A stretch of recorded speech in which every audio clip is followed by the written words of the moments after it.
And a very good morning to you. It is 7 a.m. Wednesday, October 29th, 2025. You can see the ghouls and goblins just days away. Welcome to On New Jersey Mornings. I'm Ken Rosato. We'll take your calls at 888-658-0234. Mostly cloudy this morning. Maybe partly cloudy later. We'll see how things sum up. Highs mid to upper 50s. We head to meteorologist Mike Favetta with a first check of the Garden State forecast. Good morning, Mike. Good morning, Ken. That's right. In just 2 more days, you're going to see the ghouls and goblins on the train. Always fun to see the professionals going into the city, going into work, and they're like all dressed up. It's fun. It's fun, right? It's fun for the You call it kids, but fun. yet I the call it adults. creepy. some- Sometimes they take it a little too far. You know what I'm talking Yeah. about when you see it, Yes. especially driving down the turnpike. You're like, wait, what? Yeah. So that's sort of the thing we're looking forward to on Friday. But hey, at least the weather will be nice for Halloween for the trick or treaters. That's very important. Until then, have a little bit of wet weather on the way. And we start off this morning with chilly temperatures. It's not as cold as it was yesterday. In the upper 40s, we're actually running about 10 to 12 degrees warmer than this time yesterday, as warm as 18 degrees in Flemington, 16 degrees warmer than 7:01 yesterday morning in Morristown. So it'll feel a little bit milder, and you can thank that southerly breeze pushing in some of those clouds and showers moving in ahead of our very heavy rain for tomorrow afternoon. This is just the beginning of what will be a very windy next few days. Those gusts right now making it feel a touch cooler, like it's in the lower 40s thanks to a wind chill. But those winds really picking up this afternoon, not only at the beaches and the shoreline neighborhoods, but also inland. Temperatures will feel a little bit cooler as a result. 42-mile-per-hour wind gusts by tomorrow afternoon. That is the ripping wind out of the east, gale force gusts as the front pushes by, and then you see the wind switch direction, blowing from the south and west, pushing in still breezy conditions, but a milder feel early on the day on Friday, and it stays breezy throughout trick-or-treating time into the 8 o'clock hour Friday night. With those gusty winds. Temperatures will warm today, only into the mid 50s. A lot of cloud cover this afternoon. You see a few spotty sprinkles appear on the map tomorrow morning, but the heavier rain, look at that, all the shades of red and yellow and orange, those arrive tomorrow afternoon and last right during the evening commute, wrapping up statewide around 8 or 9 o'clock.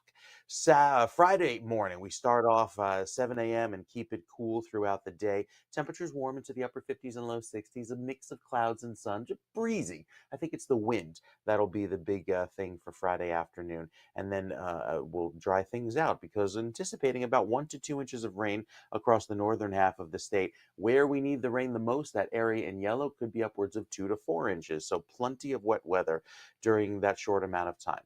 Then going into the weekend, we dry things out even more. We'll start off nice and sunny on Saturday with clear sky across the southern portion of the state. Northern sections of New Jersey climb only into the upper 40s and low 50s, so a cooler weekend ahead. And dry weather forecast as well for Sunday.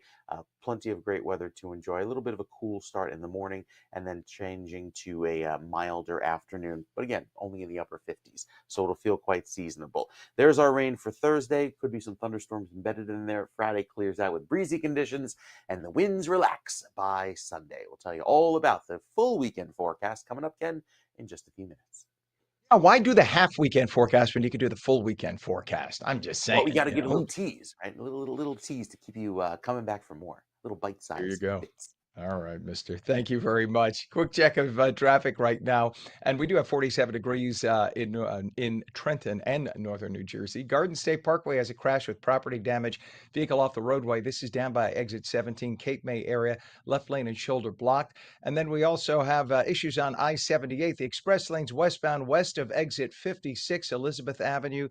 In Newark, a right lane is closed. Keeping it on 78, the local lanes westbound west of 56, Elizabeth Avenue, Newark, left of 3 lanes closed. So it's both directions there. And we have a crash on the Turnpike Western Spur southbound. North of interchange 15E, 1 and 9 in Newark with the left lane blocked. The Hudson River crossings, Lincoln and Holland, both reporting 20 to 25 minutes. GWB upper and lower levels, 80-95 approach right now, very heavy. You can see the lower on the left, upper on the right. We're talking 35 to 40 minutes at this early hour, 7:05. Well, just 6 days until Election Day. Republican gubernatorial candidate Jack Ciattarelli fired up supporters in Ocean County, pitching his blueprint to slash taxes. On New Jersey's Sean Thrunk has the story from Brick. There are a lot of differences between me and my opponent. Here's one. I know where the hell Brick is. As Election Day draws near, the Chitterelli campaign made one final stop in Brick Township. Look at your property tax bill. Look at your electricity bill. Look what they've done to the cops in the community. Look what they've done to public education. Look what they've done to overdevelopment in our suburban communities. That's the failure of a 25-year reign of the Democrats in our legislature. In 2021, Chitterelli won Brick by 69% of the votes, a lead that doesn't seem to be going anywhere. This is a Republican town, and we are excited to have Jack here. Our school is not working right now for our kids. Our school is being demolished, sold off, and I believe Jack is going to bring it home where he could do something better for us in Ocean County. We need our electric bills lowered, so he's working on that, and that's exactly what we need to make our state better again. We need to do what championship teams do. What do championship teams do? They finish strong and they win championships, right? Early voting started this past Saturday. It's open every day right now, I think from 10 to 8 each day, right, from now through Sunday. According to the New Jersey Monitor, Ocean County currently ranks 3rd for in-person early voting.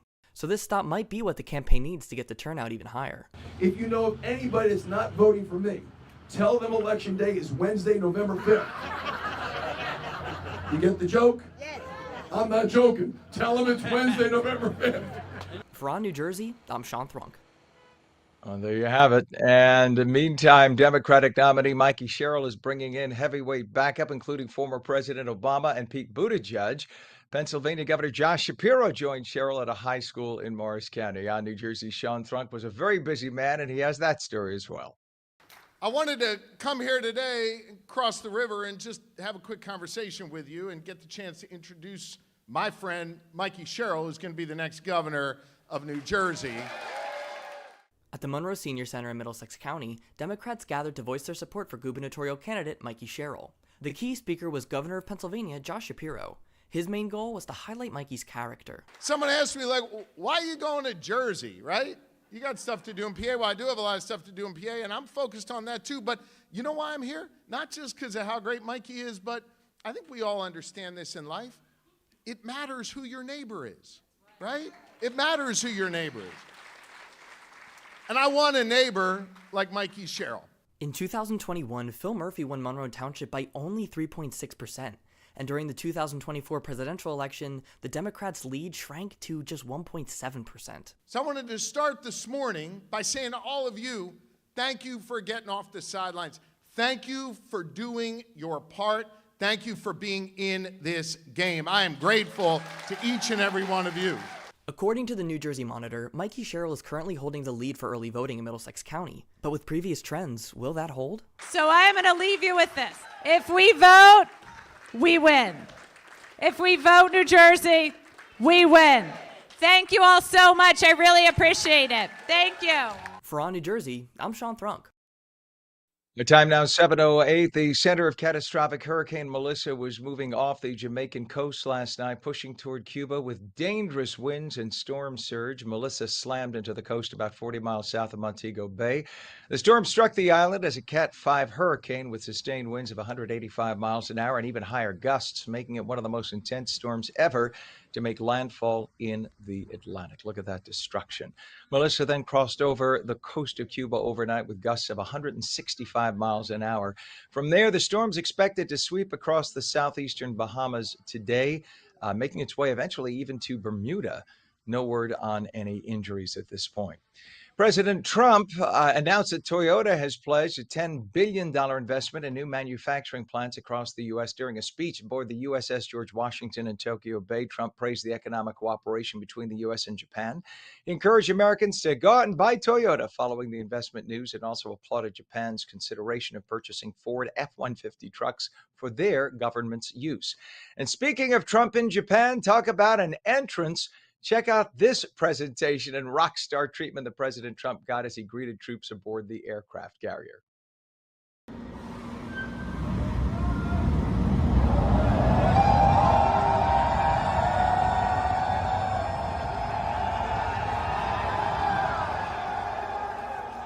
Ladies and gentlemen, the President of the United States, Donald J. Trump.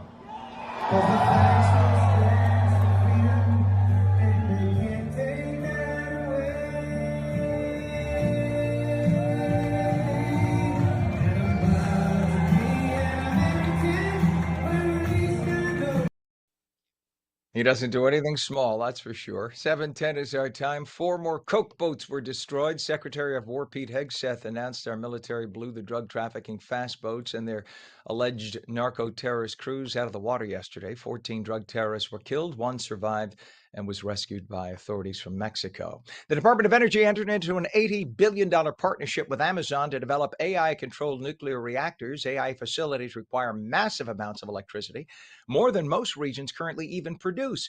So check this out. These smaller regional nuclear power plants would be built to power the AI facilities, which in turn would be running the nuclear plants. The first smart reactors in U.S. history expected to come online within 5 years. Meanwhile, a recent Fairleigh Dickinson University poll shows New Jersey voters strongly support cutting energy costs. Most voters want more natural gas power plants built, something Democrats and Governor Murphy are dead set against. The pollsters point out that both liberals and conservatives are calling for a reduction of energy prices, but when it comes to how it's done, they differ. Message to Democrats: we tried it your way for nearly a decade and energy prices spiked. They're at an all-time high, so maybe we go the other way. Just saying. The Israel-Gaza conflict has escalated with at least 700 people killed in Gaza after Hamas violated the ceasefire agreement, marking the deadliest day since the conflict began. The ongoing war began after Hamas-led militants attacked southern Israel in 2023, slaughtering 1,200 innocent Israelis. The Israeli military then retaliated by launching airstrikes and a ground invasion of Gaza. And the Insurrection Act of 1807 allows the president to deploy military forces within the country to suppress evil, civil disorder, insurrection, or rebellion. Chicago leaders refusing to send in local police to help where mobs are throwing rocks. The question is, does the president have the right? And there has been historic consequence. President Lincoln did the same thing many times. And President Trump continues to troll left-wing media outlets, saying that he has ruled out running for vice president in the 2028 election, but that he expressed a desire to serve a third term in office, something that he can't do. But nonetheless, it's funny to see the reaction from people. It is now 48 degrees, 7:12 is our time, mostly cloudy this morning, partly cloudy later, highs upper 50s. Meteorologist Mike Favetta returns with your full Garden State forecast, and we'll take calls at 888-658-0234. You're watching On New Jersey Mornings. Don't go away.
Our Stable Life, New Jersey's first equine wellness center. Are you or a loved one suffering from PTSDs, trauma, or life challenges? Consider non-riding equine therapy, where the soul is touched by the presence of a horse with a certified counselor. Our Stable Life is a non-profit at Bergen Equestrian Center in Leonia, New Jersey. We partner with individuals, groups, and agencies to help people recover from addiction, trauma, phobias, and more. Explore equine therapy for healing. BergenEquestrianCenter.com. I'm Jack Chittarelli. New Jersey's been home to my family for more than 100 years. I love this state, but we need change. Housing, taxes, and electricity bills are crushing the middle class. And while you were paying more for everything, Mikey Sherrill was tripling her net worth in Congress. We need someone who's honest, with a real plan, someone who gets it. As governor, I'll fight every day for people who work hard and play by the rules, because that's what you deserve. Together, I know we can fix New Jersey. It's time.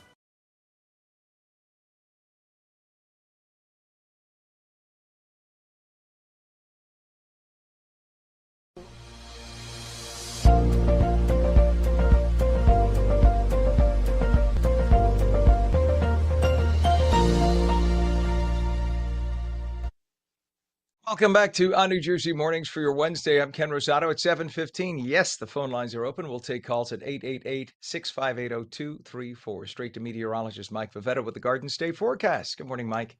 Good morning, Ken. We've got a chilly start to the day, but not as cold as yesterday. A little bit of a fall feel to the air with that crispness that's around. Notice, though, there's some mint green appearing in these counties along the shore. That is a coastal flood advisory through late tomorrow night for the persistent gusty winds that'll be pushing all of that ocean water into those back bay areas, likely see higher than above average tide. So with all of the light showers rather, that are just offshore, some cloud cover to go along with it. It's yet again another gray day. Had a few sprinkles down the shore yesterday. That will be the case again this afternoon. An easterly breeze tends to put a little bit of mist and drizzle around. And yeah, that'll be likely the issue once again today with those persistent light rains that we had overnight down south of 195. There is our rain for tomorrow. You can see it's spinning back off to the west. It'll get going, pushing all of this moisture up in our direction. First the clouds, then the showers, and Melissa made its second landfall last night around 3 in the morning there on the southeast coast of Cuba, headed into the Bahamas next. Still a very powerful Category 3 hurricane, considered major, packing winds of more than 140 miles per hour. So into the rest of this evening, we'll see those clouds push through, and then we're quiet going into the weekend. Next week, likely have a few more rounds of rain on Tuesday. That's our wet day next week, and then we're quiet beyond that. So the first few days of November, feeling chilly and feeling cool with dry weather taking over. So as far as this weekend, we start off nice and dry, a little breezy for Saturday. You'll notice those winds around as we climb to 58. Sunday may make a run for 60 in parts, but on average, we'll probably get to about 56 degrees. Beautiful clear weather, less wind, calm conditions, and amazing dry weather going into the second half of the weekend. So a very November-y feel starting off our weekend a bit earlier because we get the extra hour of sleep. So the sunrise is a little bit earlier, but of course it gets pitch black by 4:30. So yeah, it's always fun this time of year.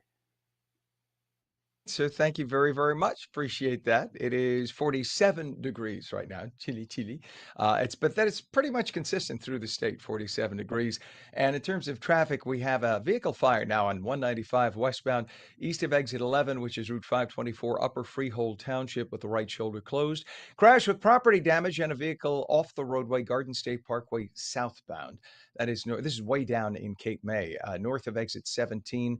Sea Isle Boulevard, Dennis Township. That's just north of Cape May. Left lane and shoulder are blocked, and we have a crash on 78 by exit 56 in Elizabeth Avenue, Newark, right at the Elizabeth border. The right lane is closed. We also have a downed pole on Route 130 northbound south of Browning Road in Pennsauken Township. The right lane and right shoulder are closed. The approaches to the Hudson River right now, Lincoln, we're told, is 25 to 30. The Holland is only 20. And the GWB upper and lower levels, both a little on the heavy side, not awful, but a little on the heavy side. We're told it's 35 minutes. Upper is your better approach on the right side. Early voting for the 2025 New Jersey governor's race began last Saturday. It runs through this Sunday. Voters can cast ballots at any early voting location within their county, while mail-in ballots continue to arrive in high numbers. Election officials report strong early turnout and encourage voters to return mail-in ballots ASAP, please. Ballots from registered Democrats have slightly outpaced ballots from registered Republicans, but nobody knows which candidate is in the lead. So just because you're a Republican, you sent in a ballot, that doesn't mean we can assume that they voted for the Republican. Likely, but not definitely. Republicans tend to do better with in-person voting. The state expanded early voting sites to provide a smoother voting experience. 719 and Latino voters are a crucial block in New Jersey's 2025 gubernatorial race between Jack Ciattarelli and Mikey Sherrill. Both campaigns are reaching out, I should say, to the state's 2 million Hispanics. Recent national trends toward GOP support among Latino men could influence New Jersey's results. The Latino vote could ultimately determine the outcome in what polls are showing is a very tight race. A fugitive who escaped through a window in York County, Pennsylvania, was captured here in Kearney. Police identified the suspect as a wanted man from Carroll Township who was on the run for days. The man ran away from police as they were trying to serve him with a warrant at his home. Police here arrested the man without incident. He will be extradited to Pennsylvania to face a number of charges. A motorcyclist and a pedestrian were killed Sunday evening in a crash on Route 37 in Toms River. The accident happened about 6:30 near Coolidge Avenue. The incident shut down parts of Route 37 for hours. Toms River Police and state troopers are now investigating.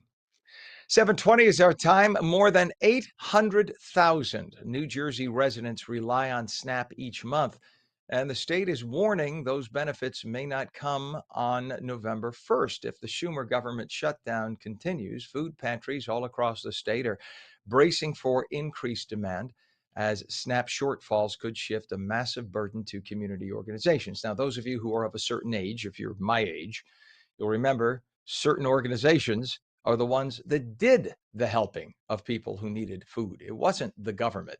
Food stamps did exist from way back in 1937 through 1964, but they didn't exist the way we know them today, supplemental nutrition program, SNAP, until 1964.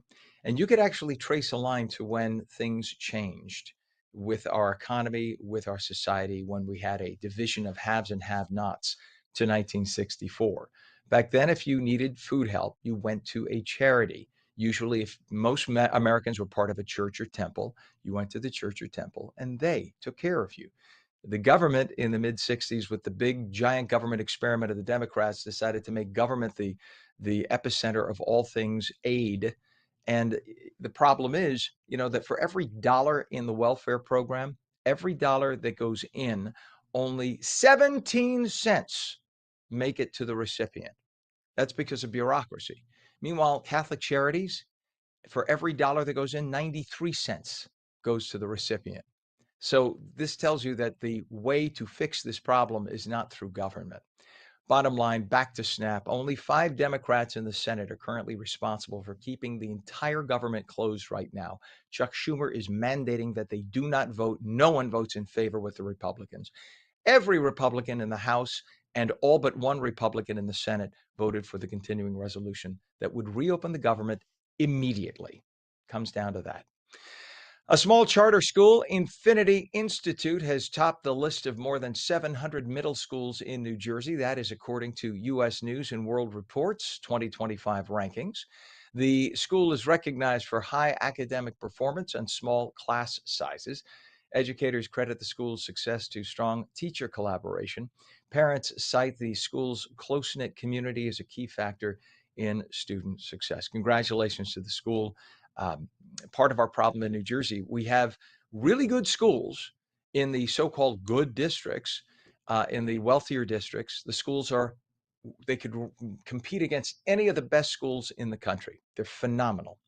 The problem lies in the bigger cities, the urban school districts, and no matter how much money we pump into those districts, and we are pumping record amounts of cash per student into those districts, like above and beyond anywhere else in the country, the result is not the same. And that's the problem we have, which then brings back the issue of what is the problem? And it's a social problem. It is not an education or a money problem.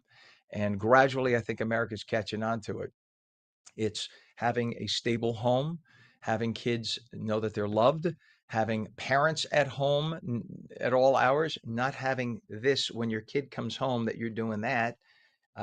Yeah, Ken, what do you know? You don't have kids. No, I read, I look at statistics, and it's a fact that when you have 2-parent households, and by the way, I don't care if it's gay or straight, white or black, 2-parent households, the outcome is significantly different. And that, by the way, that is true of, again, it transcends racial barriers. 2-parent households, whether it be 2 men, 2 women, doesn't matter. As long as there are 2 people to help raise that child and give that stability, it does make a difference. And that is not to take away from all the single parents, by the way, who've worked their asses off to raise their children. God bless you for doing that. I'm just saying that it's a matter of trying to reestablish what we had as a family unit going back to the day. And it's just the outcome it's inarguable. And now we have community activists, even on the left, arguing that is the case. The United States has executed 40 criminals in 2025. That's the highest number since 2013. Florida leads with 14 executions, while Alabama and Texas each had 5. Alabama's most recent execution was Anthony Boyd for the 1993 murder of Gregory Hughley. That's right. It took 32 years of overcoming legal challenges before the state could carry out the execution. Look, I understand you don't want to execute the wrong person accidentally, but 32 years, this is the problem. What is the fear if you get onto death row and you never are executed? The idea is to make this a deterrent so that people do not kill people.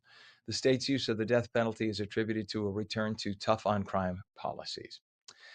726, and shifting gears, fans of President Trump's eldest granddaughter, Kai, were thrilled as the 18-year-old announced that she would be touring with the Ladies Professional Golf Association, the LPGA. She's garnered quite a reputation for being a pro-level golfer. Check this out. What's up, guys? I am thrilled to announce that I will be making my LPGA Tour debut in November at the ONNJ, driven by Gamebridge. The ONNJ is at the Pelican Golf Club. It has been a dream of mine to compete at the professional level, and I'd like to thank the Pelican Golf Club for the invitation. I'm looking forward to teeing up and competing with the best players in the world at one of the most premier venues on tour. I will see you guys November 10th through the 16th at the Pelican Golf Club in Bel Air, Florida. I'll see you guys there.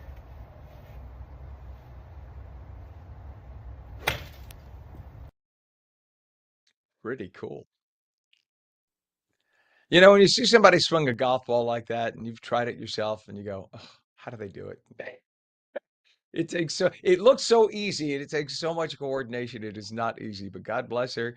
I hope that Grandpa lets her on all the golf courses around the world for free whenever she goes to golf. Imagine, who are you? Do you have an appointment with us?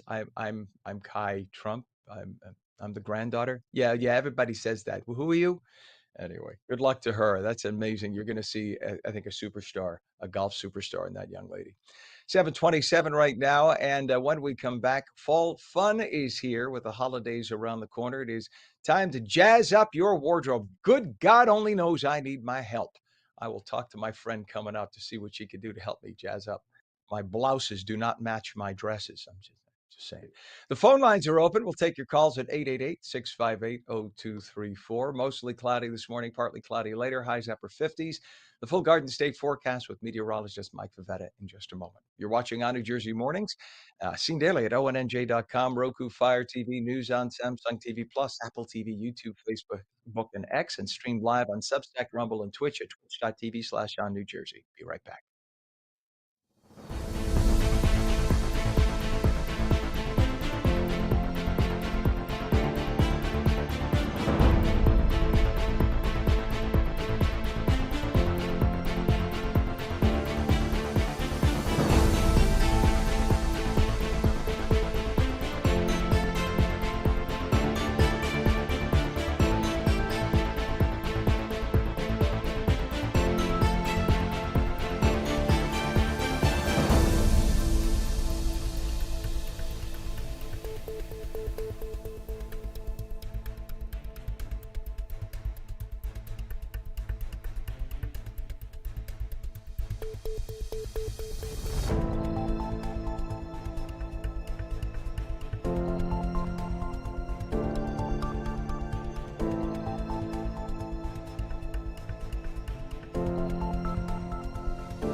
Very good morning to you. It is 45 degrees northern New Jersey, 47 in Trenton. It is 7:30, Wednesday, October 29th, 2025. I'm Ken Rosato. Welcome back to New Jersey Mornings. We're going to have some clouds this morning, maybe partly cloudy later.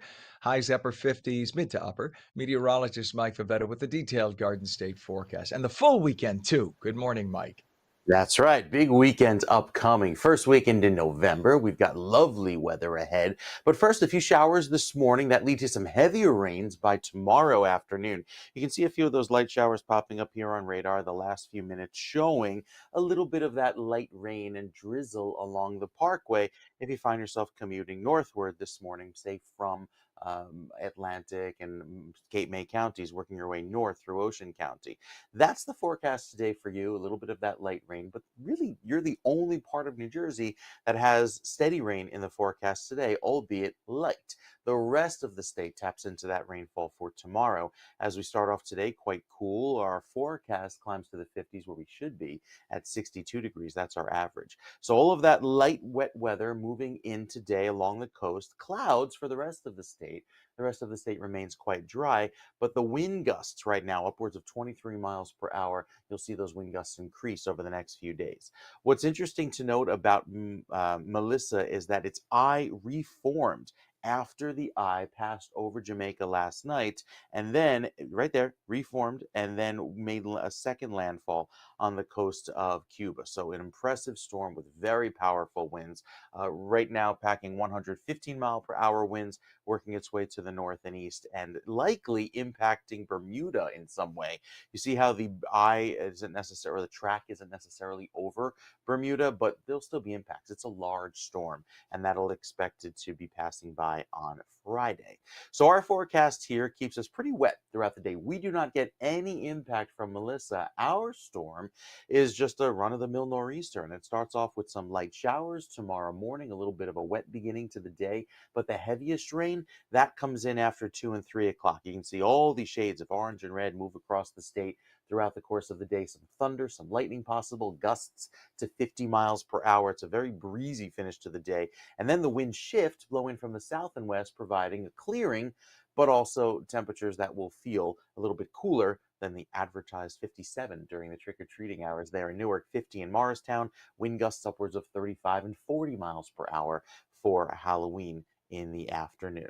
The bigger picture shows all of those clouds taking over, and here's the storm that moves in for tomorrow, gives us the worst of the rain tomorrow afternoon. It all clears out, and we're just left with a few clouds for Friday, but Saturday and Sunday look very pleasant.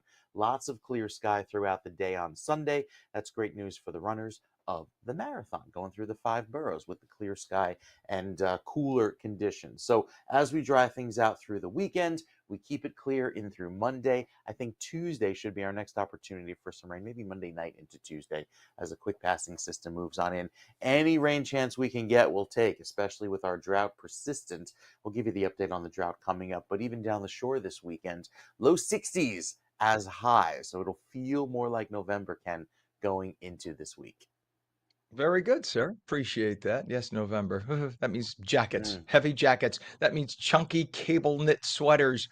Oh, wait, I don't have cable knit sweaters, but that's a whole other story. We'll talk with our fashion expert next about that.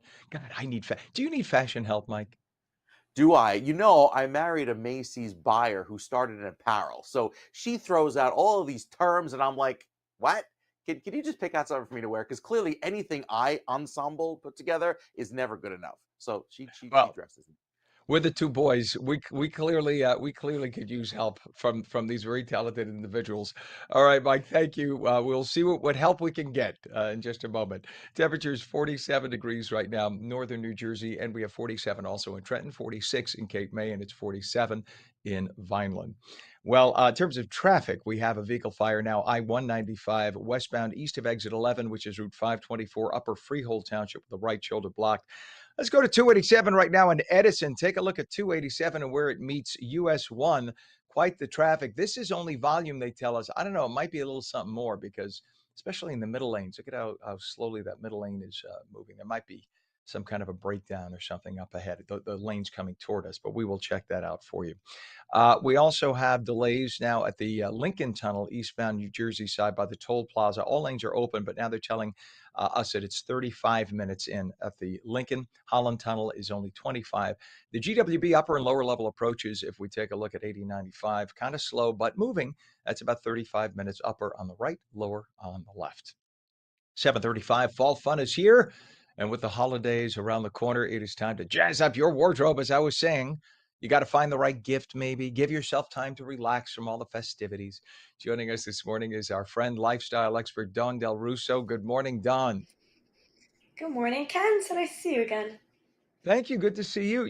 When I was at Channel 7, it was a little easier. I know it sounds silly, but just the addition of the tie helped kind of pull it all together. I don't know. The open shirt and all, it looks cash, but sometimes I look at myself on TV, I go, that looks sloppy. It doesn't like, and you don't always see the pocket No. square. And so help me out here. Well, okay, it's not about me. What are some easy ways to refresh your wardrobe without starting from scratch?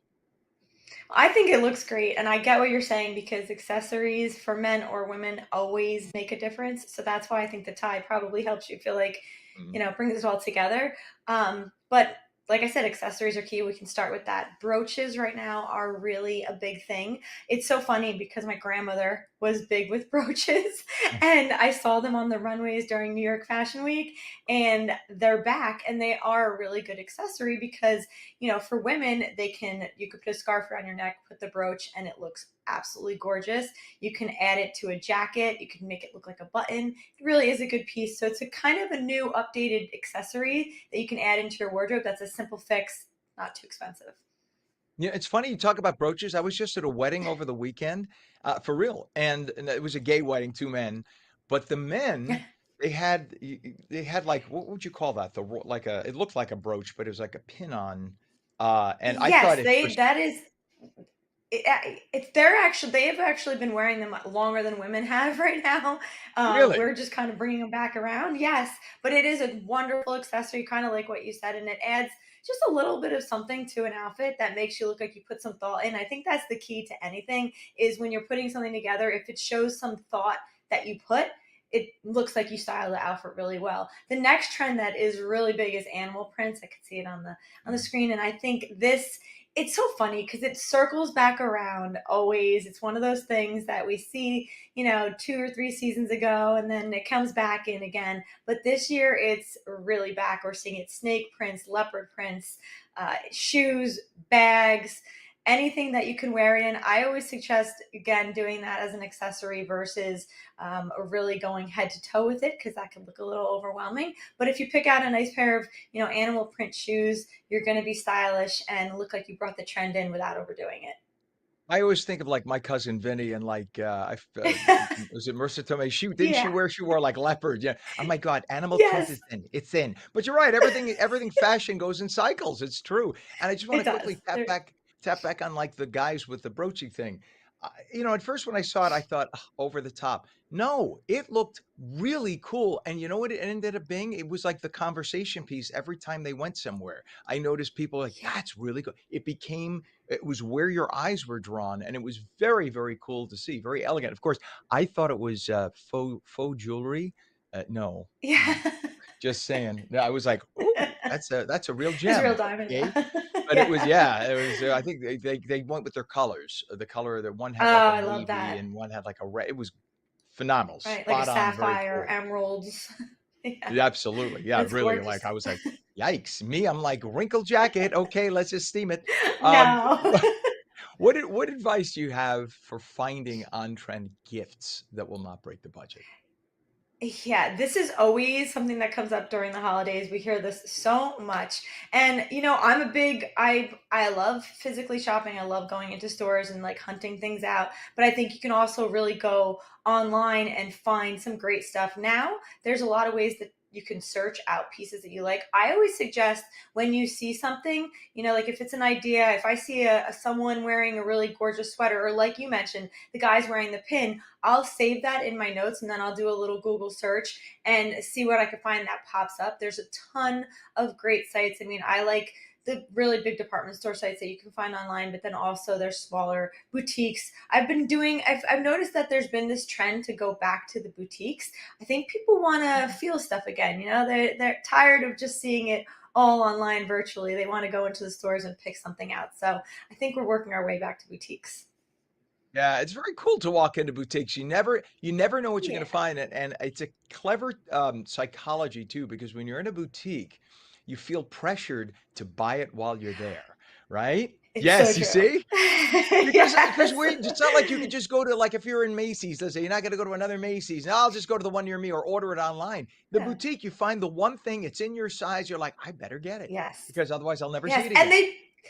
they pay attention to you. They want to work with you. I think that it feels like a little bit of personal styling. So when you walk in, you feel like they're, taking you in and seeing what you would wear, and that personalization, I think people are drawn to a little bit more. We want that back. Very cool. Yes, I thought it was just me. Okay, I'm glad I have my No. animal spirit here.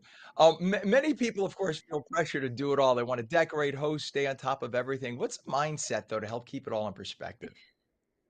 Don't go crazy. And as long as you're having fun, I think we try to do this like, everything has to be perfect. And just remember, you're the one that sees it. Everyone doesn't see those little things. I mean, if you're putting your home together and you want it to look perfectly organized, no one is seeing the other things, even with an outfit. Honestly, from your clothes to your home, don't feel stressed that you have to make everything look perfect. Because remember, no one knows the little things. Like no one knows the difference between what what I paired. Maybe right now I'm sitting here with this top. You don't know what my bottom is. So don't think that you're walking around and everybody sees and notices every little bit. You have a bottom on? Oh, never mind. I have a. It's funny, but I have to be like dressed. I remember. I love it. No, I love you it. only So see from here up. I'm wearing shorts. That's it. But they are shorts. exactly. They're not underwear, just so that everyone they're screaming in my ear like, no, no, stop it. All right. So it is The always fun. fun to have you on. And we have to have you on now as the holidays come in because I want to talk to you about Yes, more I would about love to. holiday gifting and all the trends. Lifestyle expert Don Del Russo, you are always a pleasure and a joy to have on. Please come back. And I want to thank you for coming on today. Thanks, Ken, so much. Wait, before you go, what's your website? Oh, DawnDelRusso.com. I'm there everywhere, All and right. at Dawn Del Russo on Instagram. Excellent. Oh, we got it done. All right, Don, we'll check you soon. All right, thank you very much.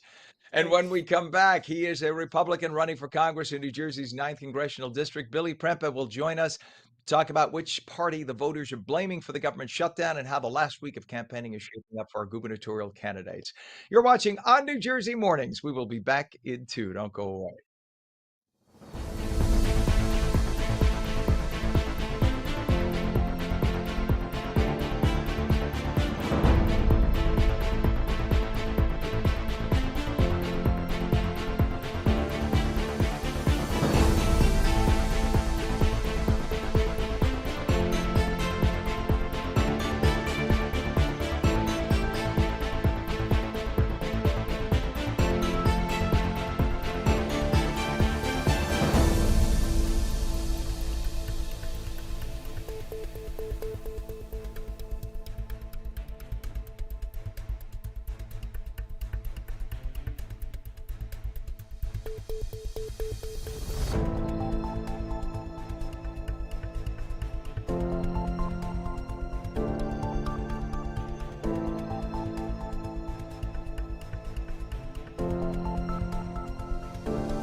Welcome back to On New Jersey Mornings. I'm Ken Rosato at 7:45, taking calls at 888-658-0234. Straight to meteorologist Mike Favetta with the Garden State forecast. Good morning, Mike.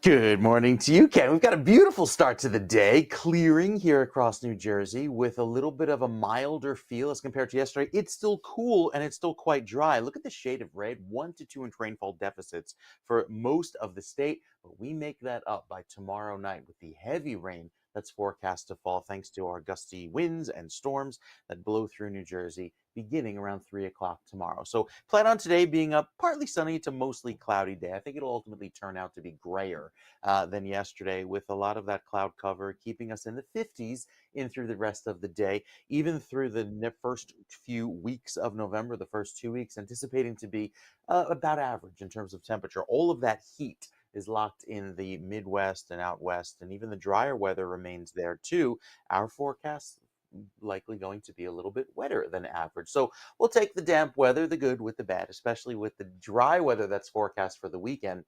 So after all those storms come through, yeah, potentially with thunder and lightning tomorrow afternoon, clears out nicely. Highs will remain seasonably cool in the upper 50s throughout Friday into Saturday, and Sunday is also dry. Beyond that, next chance for rain could be Monday evening into Tuesday, where our weather stays clear into next week. So chance of rain on, well, a lot of rain, I should say, on Thursday, and then another chance of rain for Monday. So in between, we get plenty of sunshine to enjoy those fall activities. I mean, after Halloween is over on Friday, it's all about the Christmas decor, right? Because you've seen it going shopping, just out and about. It's like you flip a switch Saturday morning. Everybody's spreading that holiday cheer because with, I think it's Thanksgiving is a little later this year, so there's fewer days to shop before Christmas. I don't follow these things, but I just hear about them, Ken. I think you'll see the big holiday push, right, coming in November 1st.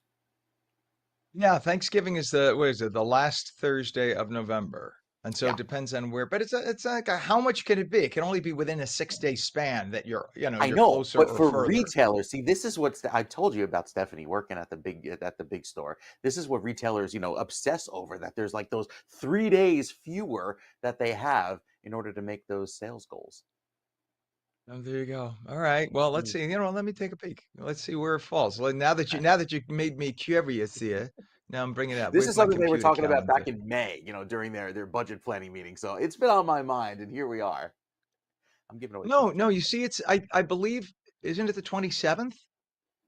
So you got 4 weeks. You'll have 4 weeks to Okay. Christmas. I think it's the 20. I could be wrong. It could be the week before, for all I know. I don't know. I'm going to screw it all up now. Everybody's like, "Oh, we got all this time," and it's going to be that we don't have the time. Anyway, we'll figure it out. Don't Thank you, cause a Mike. recession, Ken. Yes, that's me. Believe me, I can do it with one felt swoop. All right, Mike, we appreciate you, buddy. It is 46 degrees in northern New Jersey, 47 in Trenton. And in terms of traffic, we have a down pole on Route 130 northbound south of Browning Road in Pensacola. The right lane and right shoulder are closed. Rubbernecking on 22 eastbound from east of the Garden State and Union to Blois Street in Hillside. All lanes are open, but it's very heavy through there. And your approaches to the Hudson River right now, Lincoln and Holland are reporting 30 to 35. That's a lot to get across, especially for the Holland. It's usually a little less than that. GWB upper and lower is also 35 minutes in. So no matter what way in, going to cost you over half an hour to cross. 7:49. He is a Republican running for Congress in New Jersey's 9th Congressional District. Billy Prempe is here to talk about which party the voters are blaming for the government shutdown and how the last week of campaigning is shaping up for our gubernatorial candidates. Good morning to you, Billy. Good morning. Thank you for having me again, Ken. Always good to have you on, my friend. And in years past, when more people were watching left-wing media, and I have no slant here because I was in that left-wing media for many years, Democrats were successful in blaming the Republicans every time there was a government shutdown. Even if the Republicans had nothing to do with it, if the Democrats said it was a Republican shutdown, every member of mainstream media went with that narrative. But it doesn't look like that's the case anymore. Check out CNN's report yesterday from their analyst, Harry Enton. So let's talk Do we have it, about Pam? that, starting with Republicans. How has the shutdown seemed to have affected their political standing? Yeah, you might think, given that the Republicans are in charge of both the House and the Senate, that a government shutdown might actually hurt the Republican brand. But in fact, it hasn't. If anything, it's been helped a little bit. Take a look here, the shift in net popularity versus pre-shutdown. Among when we're looking at the Republican Party overall, that brand actually up 2 points. That's within the margin of error, but clearly it hasn't dropped. Come over to this side of the screen. Look at the net approval ratings for Republicans in Congress. It's actually up 5 points since pre-shutdown. So what we're seeing here is the Republican brand in Congress has actually improved somewhat compared to where we were pre-shutdown, despite the fact that Republicans control. And that's the math that John Thune and Mike Johnson are looking at is, well, hey, why should we give an electorally speaking when our brand has actually improved a little bit? Yeah, so that's the thing. I mean, the Democrats, you notice beforehand they were like, "We will shut down the government," thinking it was such a good ploy, a nice plot, and now they're begging for Trump to come and talk with them. And Trump's like, "I'm overseas, dude. It's on you. Adios. You want to open the government? The Republicans gave you a perfectly clean bill to extend your budget from last year, which included billions of Democrat pet projects. Now it's on you, and they don't want. There's 5 senators who are holding this all up. 13 different votes in the Senate. What say you, Mr. Prempe? So I'm all in favor of single issue bills, and I think that's the same thing that a lot of people in the United States want. This isn't about suspending SNAP benefits or hurting federal employees or slowing down our government on the Republican side. At the end of the day, if these are projects that the Democrats want to discuss, I think each of these should be handled individually. It shouldn't be handled in one singular bill. But at the end of the day, the matter at hand is our government's been shut down. And like you said, they use this as a bargaining chip, and they're using the American people as the wedge in between to justify their cause in shutting down the government. And I think it's disrespectful to the American people at the end of the day. The people are starting to see right in between the lines. The Democrat lie of, well, Republicans are doing this, Donald Trump is the one that's doing it, therefore you must support us. It flies in the face of reason when you see that our government is shutting down and they're claiming to want these same benefits, all of which would be continued in this continuing resolution. But that shutdown is proving the opposite, that it has nothing to do with that. It has everything to do with forcing their own projects at the end of the day. That, and that's a very good point. Gone, it seems, are the days that you remember as kids. I'm older than you, but they were used to be on ABC, I think, like on Fraggle Rock or whatever it was. It was, "I'm just a bill. Yes, I'm only a bill, and I'm sitting here on Capitol Hill." It was the way we learned about bills in Congress. And it used to be if you wanted to have a traffic light on Main Street, there was a bill, and boom, they voted on it. None of that happens anymore. It seems like they all show up one day and there are 5,000 things jammed into one aggregate bill and they vote on it. And if you vote no because you don't like 200 of those items, then you're the guy who was against feeding babies in Little Rock. So it's crazy the way we've done this. This was not supposed to be. It's not what the founding fathers had envisioned. But sadly, this is what it's become. And the thing with this continuing resolution is we're not talking about the new budget. We're simply talking about extending last year's budget, which the Democrats already voted for.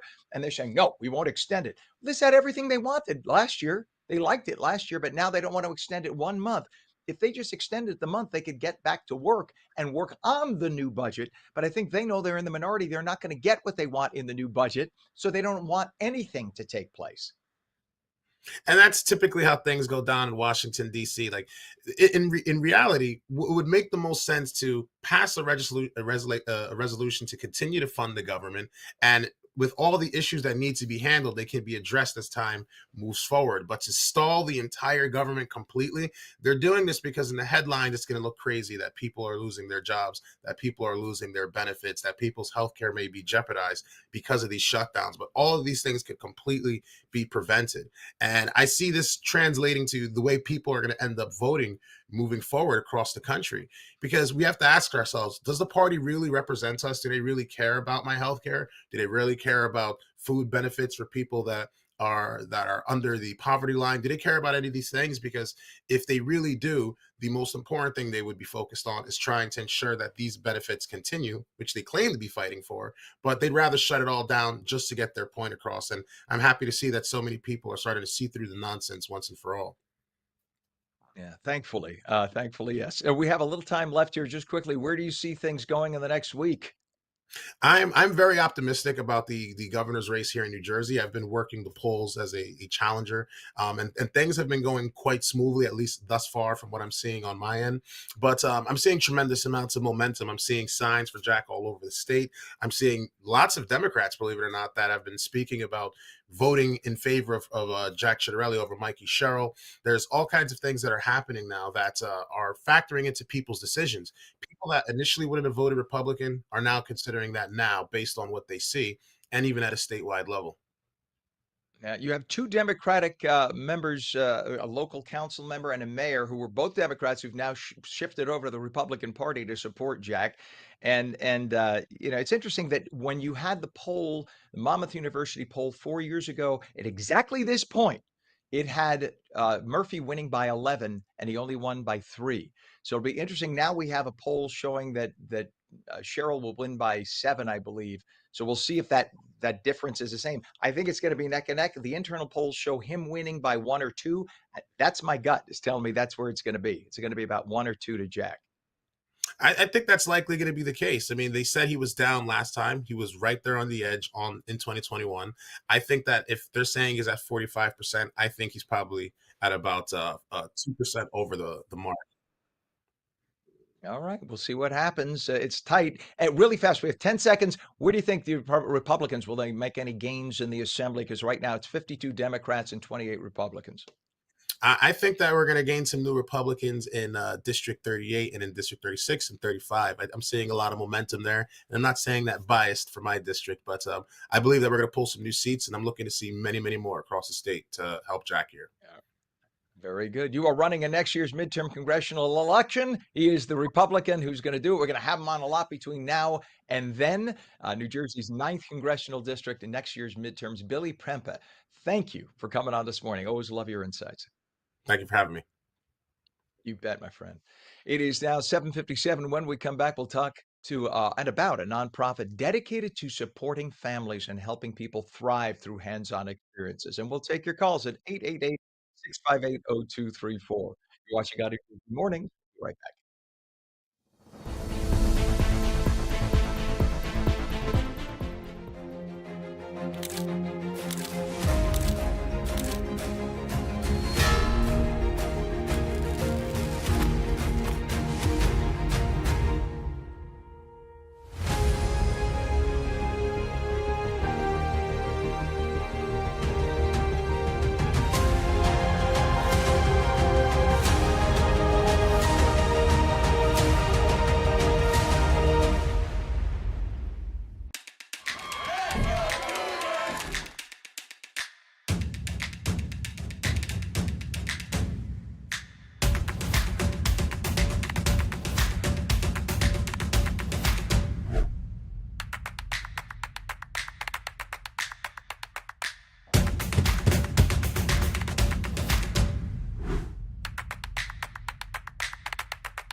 Our Stable Life, New Jersey's first equine wellness center. Are you or a loved one suffering from PTSDs, trauma, or life challenges? Consider non-riding equine therapy, where the soul is touched by the presence of a horse with a certified counselor. Our Stable Life is a non-profit at Bergen Equestrian Center in Leonia, New Jersey. We partner with individuals, groups, and agencies to help people recover from addiction, trauma, phobias, and more. Explore equine therapy for healing. BergenEquestrianCenter.com.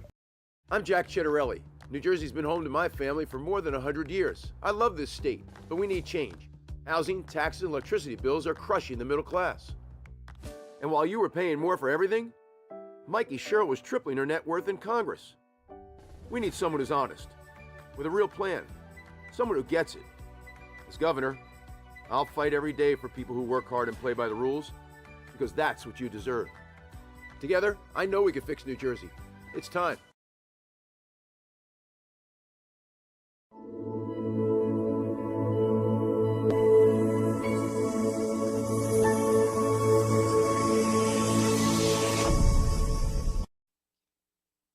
Very good morning to you. It is 8 a.m. on Wednesday, October 29th, 2025. Welcome back to On New Jersey Mornings. I'm Ken Rosato. We will take your calls at 888-658-0234.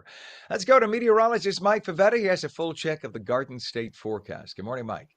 Good morning, Ken. Doing some storm preps today, getting ready for the heavy rain coming in for tomorrow, as well as those gusty winds. With temperatures right now that are cool, there's a calm breeze across New Jersey, except if you find yourself at the coast, a little bit more of a gusty wind there with those winds blowing out of the east. As far as comparing to yesterday, we are 16 degrees warmer right now at 8:01 than this time yesterday. So plenty of cool weather around, but again, not as chilly as it was for your Tuesday. A couple of these showers that are offshore, making for a little bit of a damp start down the shore, say out toward LBI, portions of Atlantic and Cape May counties, and couple that with a pretty gusty breeze out of the north and east. And this is the precursor to our very windy day tomorrow, where wind chills aren't terribly chilly thanks to the air temperature being around 50 degrees. So it only feels like the low 40s, but those winds really start to ramp up in intensity. This afternoon at the shore, the rest of New Jersey will feel the breezy conditions start up, and then look at these gusts going as high as 45 miles per hour tomorrow afternoon. That is a steady wind off of the water that's prompting coastal flood advisories for the expectation of that water to be piling up along the back bays there down the shore. Once the front passes through and the storm exits, the wind shifts direction. So it's still windy for Friday. It's just the wind comes from the south and west, and that'll make for another breezy afternoon on Friday for the trick-or-treaters, even though it will be dry. The futurecast shows temperatures that will hold in the 50s today, probably not make it to 60, and then tomorrow afternoon around 3 o'clock, that's when the fun starts. All the thunderstorms get going, giving us the heavy rains exiting tomorrow night, and then clearing out with partial clearing. We'll have a mix of sun and clouds with that breezy weather on Friday. At least it'll be dry through Friday afternoon and stay clear into Saturday as the breezes continue to wind down. So rainfall amounts, that area in yellow, 2 to 4 inches likely. That's good because that's the bullseye of where the worst of the drought in New Jersey is. Lesser amounts down the shore, but as long as that heavier rain is concentrated to the northern half of the state, we'll take it because that's where it's needed the most. Beyond that, going into the rest of the weekend, Friday night into Saturday, turns clear. I think we'll have mostly sunny skies to wake up to on Saturday and keep it clear through Saturday afternoon with highs that'll be seasonably cool in the upper 50s. Nice way to start off November as those winds stay nice and light going into Sunday morning for the runners for the marathon across the Hudson. Lots of great weather to enjoy for even spectating on Sunday. As far as the weather goes, it turns cooler and drier into the weekend. Once we get beyond the heavy rain tomorrow, looks clear sailing, Ken, right through the weekend. You know, Mike, the funny thing is we, in a very sophisticated way, as a professional meteorologist, as a professor, you teach meteorology. I love how you say it's going to be seasonably cool. If we were in sort of Bensonhurst circa 1968, you know how you would say seasonably cool? Let me hear it. You would do this. It's freaking November. What do you think? I'm just thinking, I mean, that's what seasonably cool means. It's Yeah. November. What else is it going to be? Right. It's going to be And, cool. and the extended family that grew up in Brooklyn still does that to this day. So yes, I completely agree with you. Guilty as charged. Yes. Yep. All right, sir. Thank you very much. Everybody, like all my Irish friends watching right now saying, what the hell's he talking about? Yeah, none of that happened in your house. This was our house. It's just go with the flow. That's it. Go with the flow. All right, Mike, we'll check back with you. Thank you, sir. 48 degrees right now, northern New Jersey. It's 47 in Trenton. In terms of traffic, this is what we got right now. We have a crash. Look at Route 4. Crash westbound Route 4 at Hackensack Avenue in Hackensack. 2 left lanes of the 3 lanes are closed, and look at that bunch up mess you have as a result. Yuck. Sorry about that. We have a down pole on Route 130 northbound. It's just south of Browning Road in Pennsauken Township, making your way a little further south in the state. The right lane of the 3 lanes and the right shoulder closed right now. Delays on 22 westbound from east of Wickwake Park, in Newark to west of Bloy Street in Hillside. All lanes are currently open. Your approaches to the Hudson River, very heavy, cross into the Lincoln. It's 35 minutes across now. They're 20 to 25, actually 25, excuse me, at the Holland. GWB upper and lower levels are both actually moving pretty well. We're down to about 25 to 30. Upper is on the right, lower is on the left. 8:05 is our time. Rebecca's Homestead is a nonprofit dedicated to supporting families and helping people thrive through hands-on experiences and community engagement. Michelle Elmers is co-founder and director of operations at Rebecca's Homestead, and we welcome her now. Good morning, Michelle. Good morning, Ken. Thank you so much for having me, for the station, for allowing me to have this time to speak. I truly appreciate it. Well, it's nice to have you on. Well, I even love the name, Rebecca's Homestead. Tell us all about Rebecca's Homestead and the work you do. Okay, so Rebecca's Homestead is a nonprofit, tax exempt property. It is in beautiful ONNJ, New Jersey. The homestead is located there in ONNJ, and it is a farm supportive housing home for adults with developmental disabilities.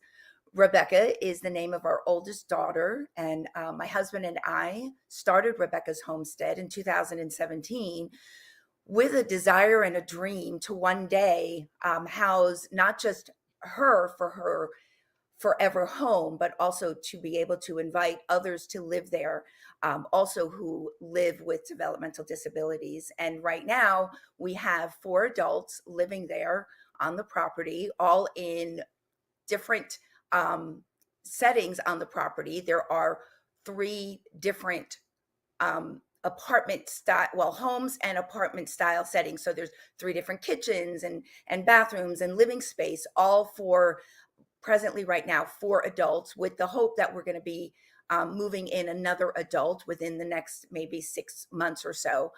It is a process that happens, and it has to be taken gently and with a lot of care.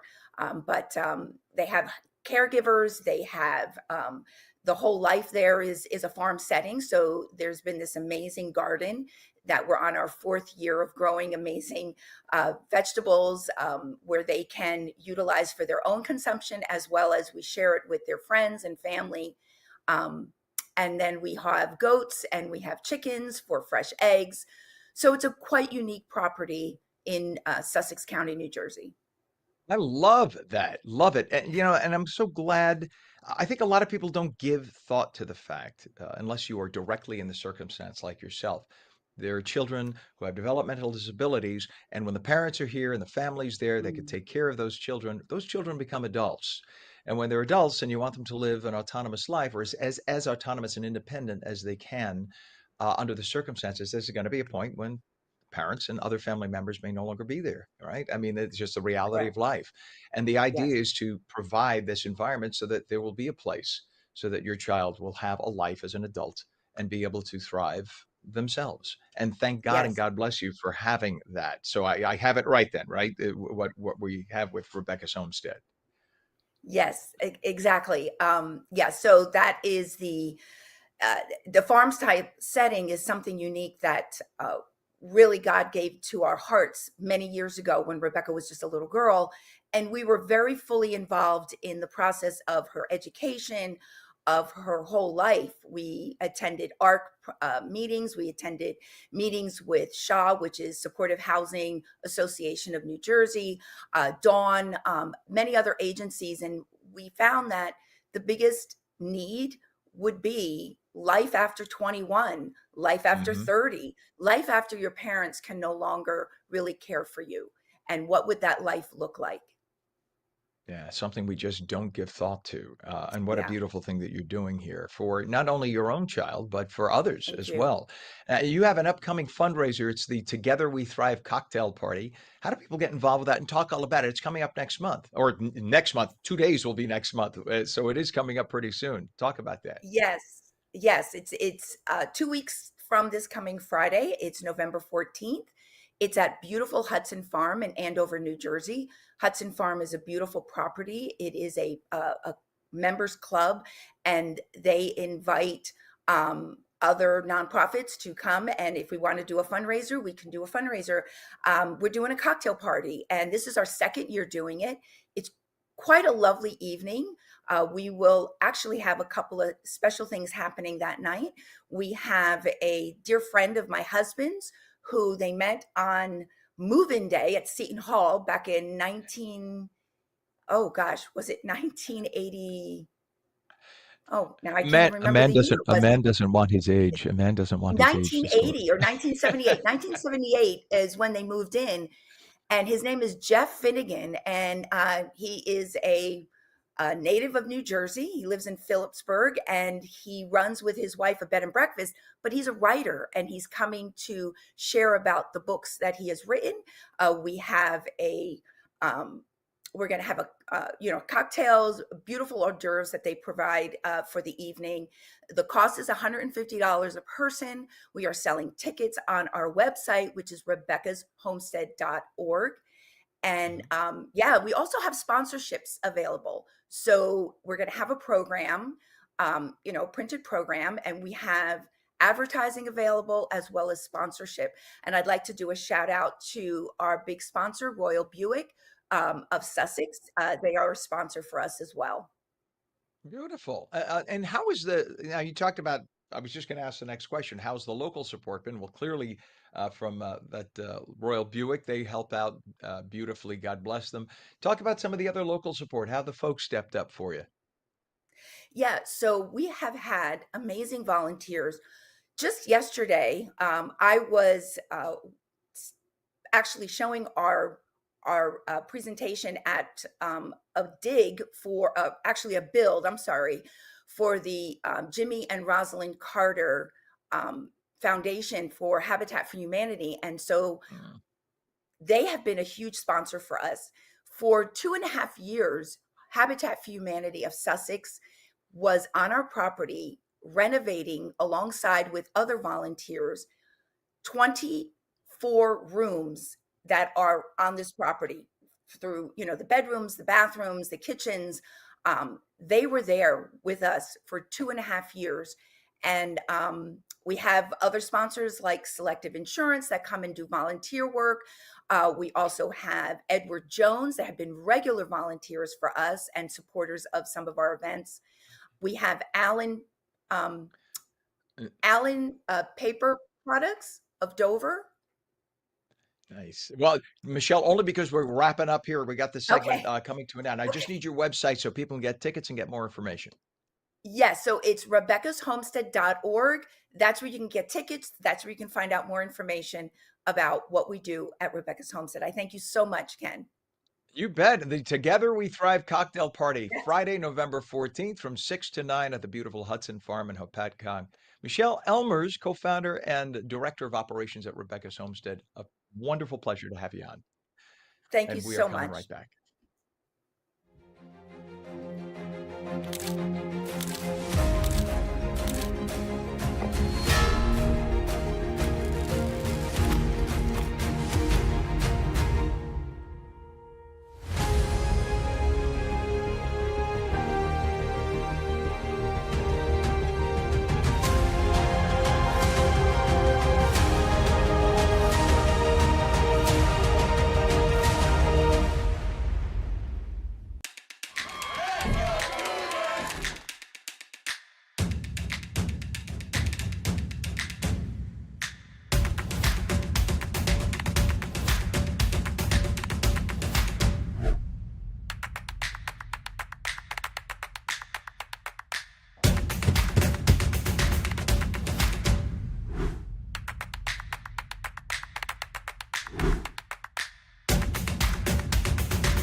Our Stable Life, New Jersey's first equine wellness center. Are you or a loved one suffering from PTSDs, trauma, or life challenges? Consider non-riding equine therapy, where the soul is touched by the presence of a horse with a certified counselor. Our Stable Life is a non-profit at Bergen Equestrian Center in Leonia, New Jersey. We partner with individuals, groups, and agencies to help people recover from addiction, trauma, phobias, and more. Explore equine therapy for healing. BergenEquestrianCenter.com.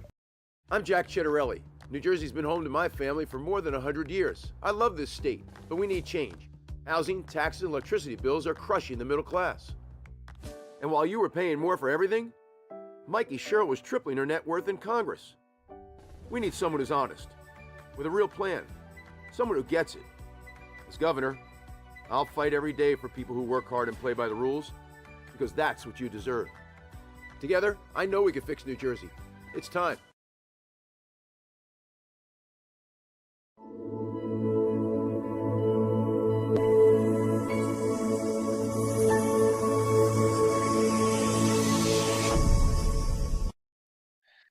Very good morning to you. Good to have you back here. You're watching on New Jersey Mornings at 8:15. It is a Wednesday, the 29th of October, 2025. Where the heck has October gone? Just in and out. That's it. 49 degrees northern New Jersey. It's 47 degrees in Trenton, 47 down the shore in Cape May right now. We go to meteorologist Mike Favetta. We got some big old storms coming up tomorrow night. Big storm, not Melissa. Important to note. A lot of people think Right. that this is the remnants of Melissa, but Melissa goes way out to sea. We don't even get the cloud field from Melissa. This is a different type of system that will deliver rain and wind briefly tomorrow, and then the wind sticks around going into the first part of our weekend. So with the coastal flood advisory up through tomorrow night for these counties in green, Monmouth and Ocean, including Atlantic and Cape May counties, all due to that easterly breeze. There's going to be some coastal flooding along the Back Bay areas thanks to that very persistent wind. A couple of light showers around this morning, kind of wetting our palate for a little bit of wet weather through the next day or so. So a little bit of that rain beginning this afternoon down the shore, spreading across the state tonight, but the heaviest rain happens tomorrow with the gusty winds upwards of 50 miles per hour. Here's the storm off to our south and west, pushing eastward throughout the course of the day. We'll start to tap into some of that rain early on, but then the clouds will predominantly take over today as we waiting for the worst of the rain to come. So as Melissa reformed its eye last night, once it made landfall again after 3 in the morning there on Cuba, works its way north and east over the next few days, likely impacting the Bahamas and Bermuda even by Friday. So a lot of kind of a trail of destruction as that storm works its way through the Caribbean into the Atlantic. Next week, our weather dries out after another shower chance Monday night into Tuesday, but overall, looking very pleasant for this weekend. We dry things out on Saturday with a gusty wind in the morning, likely from the west, gusts upwards of 25 miles per hour, and then turning calm with those temperatures settling in the mid-50s for Sunday. Lots of sunny and cool weather on Marathon Sunday. And important to note, Ken, the air pressure will be quite high for Sunday, and that usually tends to concentrate the atmospheric oxygen closer to the ground. That tends to mean course records, or at least coming close to course records for the elite runners. So another reason to watch or go in person to watch the runners on Sunday, as they will likely have or maybe come close to a course record because the weather will be so ideal. Ideal is good. We like ideal. Mega storms, not so much, but we like ideal. All right, sir. Thank you. I'm just still my cheek still hurts about the seasonal weather. I'm sorry. I'll work it out. I think I lost a tooth.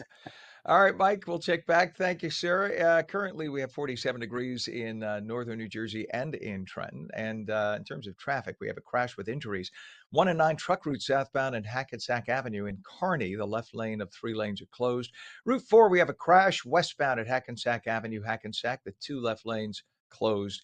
And your approaches to the Hudson River right now, the Holland Tunnel is telling us, or the tunnel isn't telling us, the people are telling us, Holland has a 20 to 25-minute crossover time, 35 at the Lincoln. GWB upper and lower levels, you can see the 8095 approach on the right. You have the upper level giving us about 35 to 40 in. Lower level on the left is 35. It is 8:18, and we're taking you live to Indianapolis, where the 98th National FFA Convention and Expo is underway. For those of you urbanites who don't know what FFA is, that's the Future Farmers of America, a classic organization in America that prepares our farmers and the farms in the future. More than 70,000 FFA members and supporters from across the country are gathering to celebrate the future of agriculture and the next generation of leaders shaping it. So joining us this morning, Alex Davis, who's a quality engineer with John Deere, one of the event's key sponsors and the longest running corporate partner of the National FFA organization, and Edwina Chen, also who's a student there, a student who's there. And for 80 years, by the way, John Deere has supported FFA's mission to get these students to learn all about farming and agriculture. Alex, Edwina, welcome to the show. Good to have you on today. Yes, thank you. It's good to be here. Yeah, thank you for having us. Thank you. I think we're in we're in the outskirts of New York City where we're doing this show, so it's a little different. But the state that we are in, New Jersey, is the Garden State because outside of New York and Philadelphia, we have vast farms here, beautiful farms, and a lot of the urbanites don't get that New Jersey is called the Garden State for a reason. So we appreciate the fact that you are there. I'm sure many of your people have ended up running farms here. Tell us about the event and what it's all about and what makes it such a special gathering each year, Alex. So this event is a great opportunity. Like you said, 70,000 plus students that are coming in from all across the country, from Alaska to Hawaii, U.S. Virgin Islands to places like Delaware, where Edwina's from. So we have students from New Jersey as well, all here to learn and develop their skills for both the future of agriculture and anything in that agriculture industry. So that could be anything, like you said, from those traditional farms to those new technologies, those emerging opportunities for students, both in the classroom and in their post-secondary careers for agricultural opportunities. And this is awesome. And Edwina, first, well, let me just say, as a Delaware person, you're right next door to us in New Jersey. So that's very cool. Yeah, you're our neighbor right across the We are Delaware neighbor. River You're there. talking. Yeah. So what got you wanting to study agriculture? Yeah, absolutely. So it all started third grade. I knew I wanted to be like a veterinarian. I just didn't know like what I wanted to do with it. And so I took my first ag class my freshman year, and that was COVID year. So it all started through Zoom. And then one of my ag teachers actually owns a farm. So then he peer pressured me. He's like, Edwina, please come help us with the farm during our winter sale. So then I went. That like winter, I was like terrified of cows because they're like so much bigger than me. So I was like, I'm going to get like trampled by cows, and there I go. I'm going to be dead.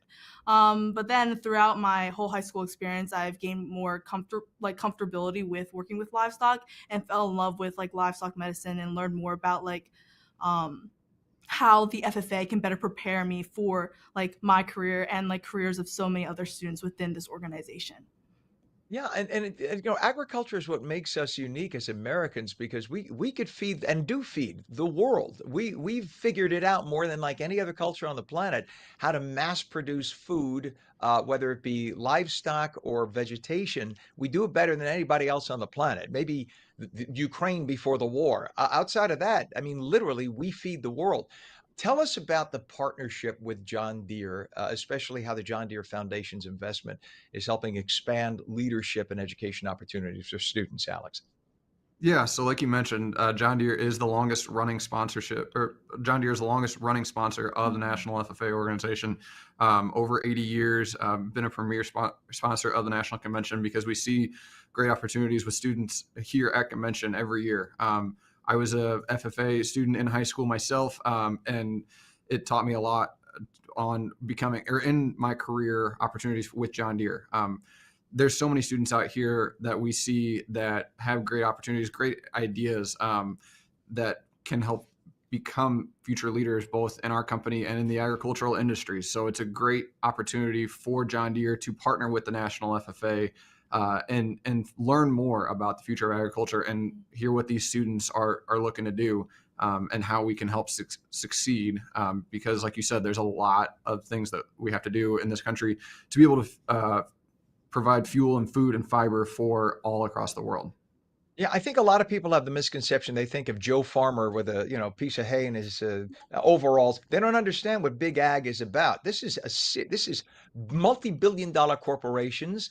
This is scientists. I mean, there is a lot to it, right? And that's what FFA. I'm sure you get involved in making sure you have these well-rounded students who learn all the different aspects of farming. You guys are the ones that come up with a hybrid vegetation that doesn't rot in the field, so we could feed our people, et cetera.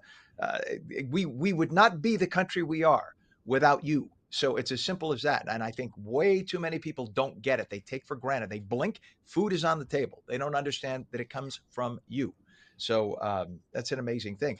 Edwina, what would you tell people who are saying, well, I don't know what I want to go to study in college. I'm just going to do liberal arts and waste 4 years of their lives, right? You're laughing because you know you got about 50 friends like I did who did. They just wasted their parents $200,000 of money and they came out not knowing, pumping gas.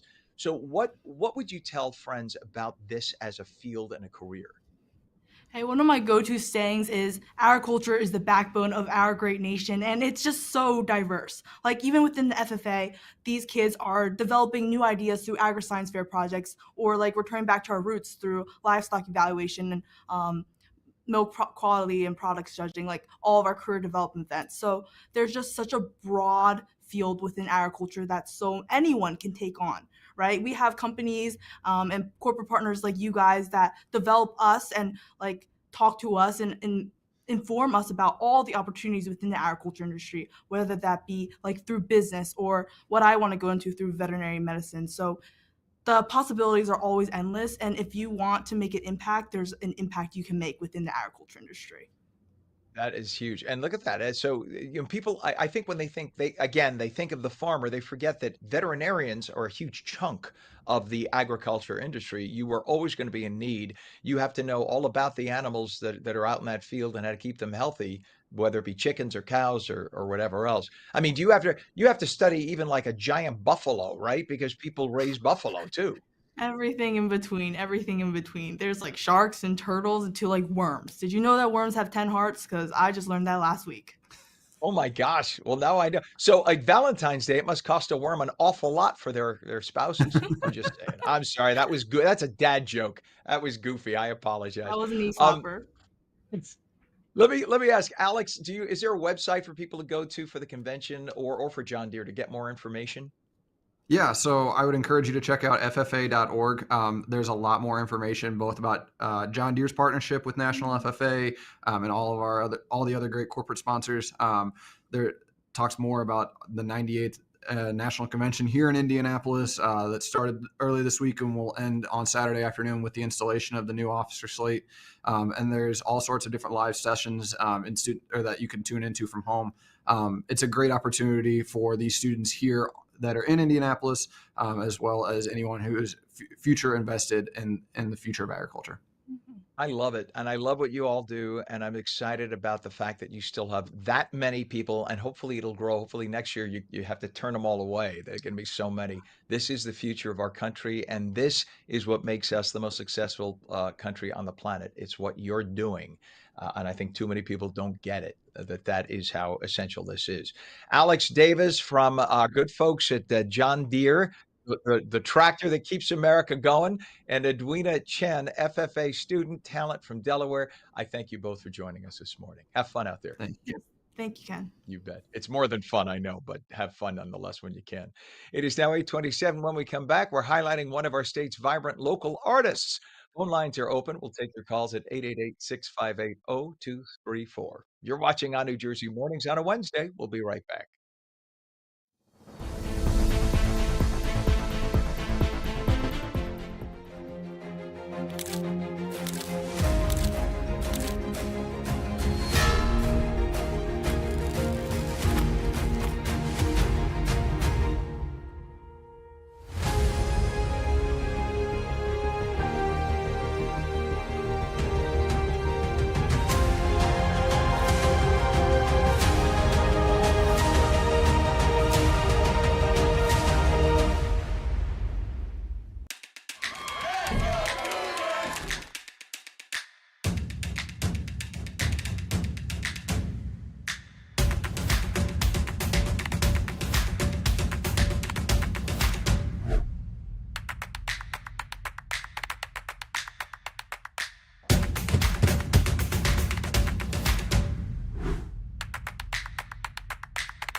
Our Stable Life, New Jersey's first equine wellness center. Are you or a loved one suffering from PTSDs, trauma, or life challenges? Consider non-riding equine therapy, where the soul is touched by the presence of a horse with a certified counselor. Our Stable Life is a non-profit at Bergen Equestrian Center in Leonia, New Jersey. We partner with individuals, groups, and agencies to help people recover from addiction, trauma, phobias, and more. Explore equine therapy for healing. BergenEquestrianCenter.com. I'm Jack Chittarelli. New Jersey's been home to my family for more than 100 years. I love this state, but we need change. Housing, taxes, and electricity bills are crushing the middle class. And while you were paying more for everything, Mikey Sherrill was tripling her net worth in Congress. We need someone who's honest, with a real plan, someone who gets it. As governor, I'll fight every day for people who work hard and play by the rules, because that's what you deserve. Together, I know we can fix New Jersey. It's time.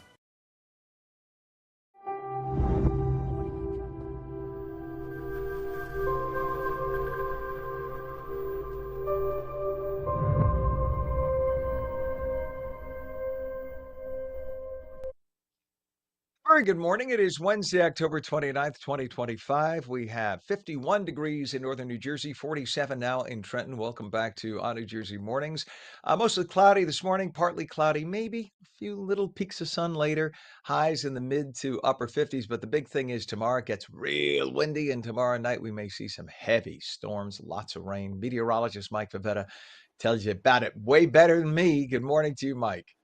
But Ken, you know what's interesting about this time of year, before all of the leaves drop, is you have these little sails on the trees that act as these sails that pull the trees down. So we'll likely see some trees down, some power outages Thursday night with those gusty winds. And then, of course, with the wind switching direction on Friday night, going to see those winds keep doing some damage for Friday night as well. So probably a little bit of cleanup by Saturday morning. And with that, clearing sky into the weekend. We have clouds around right now with those clouds, that cloud deck, I should say, off the Atlantic, hanging pretty low, making it look rather gray with some light sprinkles now entering portions of Atlantic County there along the Parkway. You'll see some drizzle south of, say, exit 100 this morning.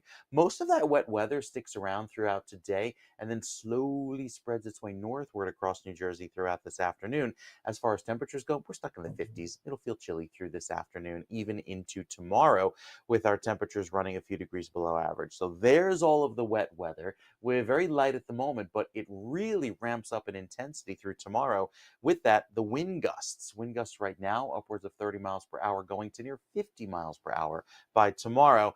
Here's the latest with Melissa working its way across the eastern tip of Cuba, actually just exited the eastern tip of Cuba, now headed to the Bahamas with 105 mile per hour winds. The mountains of Cuba tend to rip the storm apart and have it weaken a little bit, but still expected to maintain that Cat 2 strength as it crosses the Bahamas and then heads out to Bermuda, likely seeing the eastern side of the storm, which is less impactful, but still, it's a large storm. So we're going to see some impacts there on the island of Bermuda by Thursday night into Friday. Our forecast for our storm, not related at all to Melissa, brings back quite a bit of rain and wind beginning tomorrow morning. Most of the rain is very light tomorrow morning. It's the afternoon will feature heavy rains with those peak gusting winds upwards of 50 miles per hour. You see the shades of red and orange last through the evening commute. All of that could culminate in about 2 to 4 inches of rain across some parts of the state. Most of New Jersey at least picks up an inch to an inch and a half. So it's a good soaking rain that sees a wind shift and clearing on Friday. Still very breezy by Friday afternoon as the storm pulls away, even though it'll just be partly cloudy, but the weather improves going into the rest of the weekend. And that is shown here with the Futurecast. As the storm pulls away quickly, I might add, most of that sunny sky takes over for Friday afternoon, and then Saturday clears out beautifully. The 7-day forecast has even more clearing for Sunday, a high of 56. That will feel lovely. And then by Monday, could see some light rain move in, clearing as well for Tuesday. The shore points have a coastal flood component due to that easterly wind. Of course, the thunder and lightning there possible for you as well tomorrow. Clearing by Friday, still very breezy with the wind from the west. And then with winds relaxing this weekend, Saturday and Sunday can look beautiful going into next weekend and beyond. So a nice quiet start to November, as October is going to be rocking and rolling, finishing out with those thunderstorms tomorrow evening. Interesting. With Melissa now pounding the Caribbean, do we have anything behind her right now? Or I shouldn't say her. I used to have a boss who'd say, don't give it a male or female, just it. Right. Do we have anything behind it right now? There are no storms forecast to form behind Melissa currently, but this is still a volatile hurricane season, given how this is the latest storm in terms of calendar, right? Latest in October to have this powerful of a hurricane on record. The previous one was Milton, which, if you remember, they hit nearby Florida, and that happened about a week earlier. And that was just as powerful as Melissa. So I was for this, there. for this warming trend to be so late and still have all that energy in the Atlantic, I hate to say it, but there's still some potential into November to have storms. Sure. Yeah, we have a month left. It's to the end of November. November 30th is the end of hurricane season. And that doesn't mean it couldn't happen December 1st, right? Exactly. That's also It's not like Mother Nature goes, oh damn it, I can't send. I'm giving Mother Nature a Brooklyn accent. I can't send a hurricane now because it's December 1st. That's too late. All right. Thank you so much. Yes, it could happen, and everyone has to be aware. But it's the warmer And it water. All did. you need is like a half a degree in the ocean, It's and that's true. it. In 2005, which was the kind of the correlation to this hurricane season, the last time and the only time there were 4 Cat 5s in one hurricane season, that was the year we went to the Greek alphabet. We ran out of the named storms in the Arabic alphabet, and we went to the Greek alphabet. Not Arabic alphabet. That's numbers. I know what you mean. The current, you know what I mean. Our alphabet, Sure. Right. Not the alpha, beta, gamma, delta, which is what we ended up going to Uh-huh. that year. That's the Greek alphabet. All right, sir. We appreciate you and thank you for the insight. But it's fascinating. Always be aware and be prepared if you're down in the Caribbean or down in South Florida or any part of Florida for that matter, or even the Southeast. Mike, thank you, sir. We appreciate you. We'll check back in a little bit. It is 49 degrees now, northern New Jersey, 47 in Trenton. In terms of traffic, we have a crash on Route 4 westbound by Hackensack Avenue in Hackensack. Check out the traffic here. What an ugly mess that is. So what we have here is 2 left lanes of the 3 lanes closed. That's why everybody's consolidating, and you have all that traffic. In in Pennsauken Township, we have Route 130 northbound south of Browning Road in Pennsauken. The right lane and right shoulder are closed. And now we have delays reported on Route 3 eastbound from just east of Harmon Cove in Secaucus to 495, which is the Helix, North Bergen. All lanes are open, but it is bumper to bumper, we're told. Just very, very heavy traffic making your way to get there. However, then you get to the Hudson River crossings. Lincoln is the heavy spot right now, which is what those cars are leading to that I just told you about by the 495 Helix. So the Lincoln is really the heavy spot right now. It's about 35 to 40 in by the Lincoln. The Holland, it's only 25, and we take a look at the approach to the GWB. So right now, this is slowing down again because we have a reported crash on the GWB upper level by the toll plaza. So the right cars, see the trucks there on the right, that's going to the upper level. It's a little slower. They're avoiding the crash that's at the toll plaza. Your better bet here now is going to be the lower level on the left. It's going to cost you about 35 minutes in on the lower and about 40 on the upper. 8:37 is our time. In the center of catastrophic Hurricane Melissa, we were just talking with Mike about that, was moving off the Jamaica coast last night, pushing toward Cuba with dangerous winds and a big storm surge. Look at this. They got 15 to 30 inches of rain. 15 to 30 inches over much of the island. Some parts got 40 inches. Melissa slammed into the coast about 40 miles south of Montego Bay. The storm struck the island as a Category 5 hurricane, which is just massive devastation. It had sustained winds of 185 mile an hour winds with gusts at around 200. They haven't finalized the gusts. Some of the equipment doesn't even read that high because the equipment stops at 150, 160, so they can't even tell. They have to base it on the damage that was done, making it one of the most intense storms ever to make landfall in the Atlantic. Melissa then crossed over the coast of Cuba overnight with gusts of 165 miles an hour. From there, the storm is expected to sweep across the southeastern Bahamas today and then edge Bermuda. It's not going to hit Bermuda head on, but because it's so powerful, even the edge could have over 100-mile-an-hour winds hitting Bermuda. So we'll see where that goes. We'll keep an eye on it. And then, of course, say a prayer for the people of Jamaica. We're going to get reports today as to whether there were injuries and whatnot. It's just every person for themselves in that island nation. Millions of people live in Jamaica. It's not a tiny place. It's the second largest island in the Caribbean. So we pray for those they're wonderful people too in Jamaica. It's a beautiful place to visit, but unfortunately they have this devastation right now. It is 8:39. President Trump announced that Toyota has pledged a $10 billion investment in new manufacturing plants across the U.S. During a speech aboard the USS George Washington in Tokyo Bay, Trump praised the economic cooperation between the U.S. and Japan.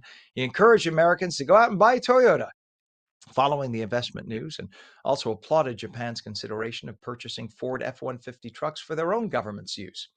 And speaking of Trump and Japan, talk about an entrance. Check out the presentation and rock star treatment President Trump got as he went to greet those troops aboard the aircraft carrier.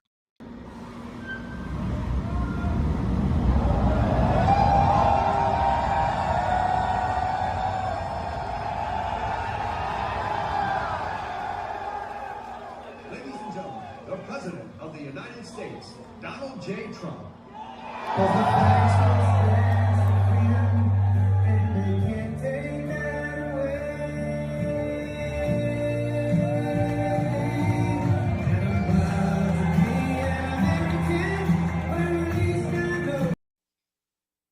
He knows how to make an entrance, that's for sure. 8:40 right now, and 4 more drug-running boats were destroyed. Secretary of War Pete Hegseth announced our military blew the drug trafficking fast boats and their narco-terrorist crews right out of the water yesterday. 14 drug terrorists were killed. 1 survived and was rescued by the Mexicans.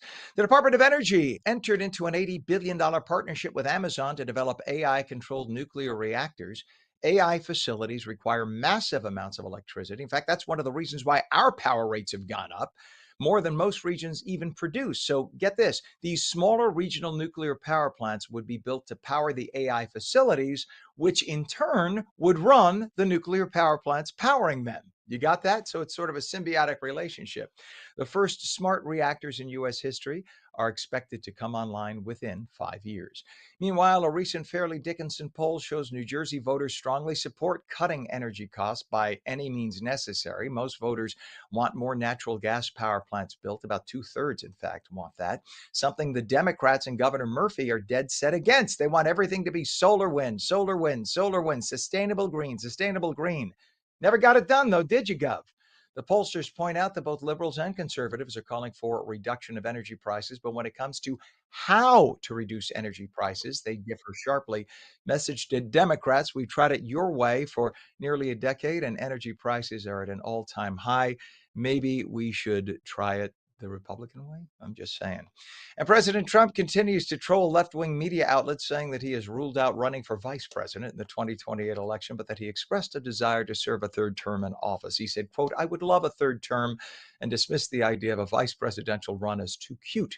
Note that Trump never said he would run for a third term. He trolls people and they go crazy. Just that he would love to have a third term. It is perfectly legal to say he would love to have one. So everybody stop clutching your pearls. 8:42, we have a temperature of 49 degrees. Going to be mostly cloudy this morning, mixed sun and clouds later. Highs mid to upper 50s. Then tomorrow night, we get that big storm. Meteorologist Mike Favetta returns with a full Garden State forecast. You're watching On New Jersey Mornings. We're coming right back.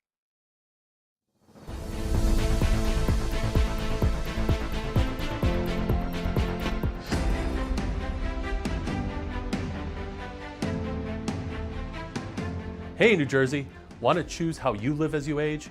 Tune into AARP New Jersey's new show, The Power of Us, the show that celebrates aging with dignity, purpose, and joy. From protecting yourself against fraud, to staying healthy and aging in place, to finding purpose through volunteering, we've got the tools, tips, and stories to help you thrive. Join us on ONNJ and discover the power of us.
We vote to protect the Social Security we worked hard for.